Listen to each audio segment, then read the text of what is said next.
নাম ছিল কি? আব্বাস উদ্দিন, হয়ে গেছে মির্জা আব্বাস। অসভ্য মানুষদের আমরা পাল্লা করেছি। আমরা বলবো একটা আইয়ামে জাহিলিয়াতে আছি। মানুষের আপব্রিঙ্গিং ভালো না হয়, যদি ফ্যামিলিতে সুশিক্ষা না হয়, ফ্যামিলিতে যদি সম্মান দিতে না জানে মানুষ, তখন বাহিরে এসে মানুষকে অসম্মানিত করার প্রচেষ্টা করা হয়। আমরা বলবো একটা আইয়ামে জাহিলিয়াতে আছি। অসভ্য মানুষদের আমরা পাল্লা করেছি। আমরা তাদেরকে সভ্য করার চেষ্টা চালিয়ে যাব এবং ভোটের মাধ্যমে আপনারা তাদেরকে সভ্য করবেন। ভোটের মাধ্যমে আগামী 12 তারিখে আমরা আইয়ামে জাহিলিয়াত থেকে মুক্ত হতে চাই। ভোটের মাধ্যমে আমরা যারা মানুষের সাথে বেয়াদবি করছে, সন্ত্রাসী আচরণ করছে, আমরা তাদের থেকে মুক্ত হতে চাই এবং ওনাদেরকে বলবো যে নামাজ পড়বেন, নামাজ পড়ে মসজিদে একটু বসে থাকবেন এবং আল্লাহর কাছে একটু প্রার্থনা করবেন, তওবা আস্তাগফিরুল্লাহ করবেন। যা করেছেন যথেষ্ট হয়েছে। আপনারা জানেন যে কিভাবে কমিশনার হয়েছিল, অস্ত্র তাক করে গুলি করতে যাইতে যাইতে কমিশনার হয়েছে।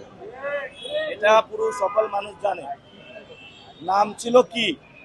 আব্বাস উদ্দিন, হয়ে গেছে মির্জা আব্বাস। আমরা আগে শুনতাম, তাহলে আব্বাস উদ্দিন ওরফে মির্জা আব্বাস। তারপরে আপনারা শুনেছেন যে পাকিস্তানের একজন গ্যাংস্টার আছে দাউদ ইব্রাহিম, তো ঢাকা হাটে এই ধরনের দাউদ ইব্রাহিম চলে এসেছে। আমরা তাদের মুখোশ উন্মোচন করে দিব।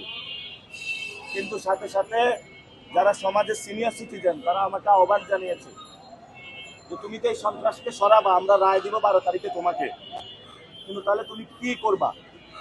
আমি আপনাদেরকে ইনশাল্লাহ আমরা ইশতেহার দিব।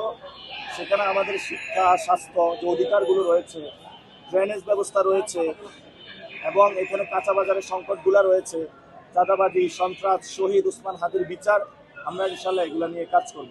তবে আমাদের 1 নম্বর এজেন্ডা ঢাকা হাটে শহীদ উসমান হাদির বিচার।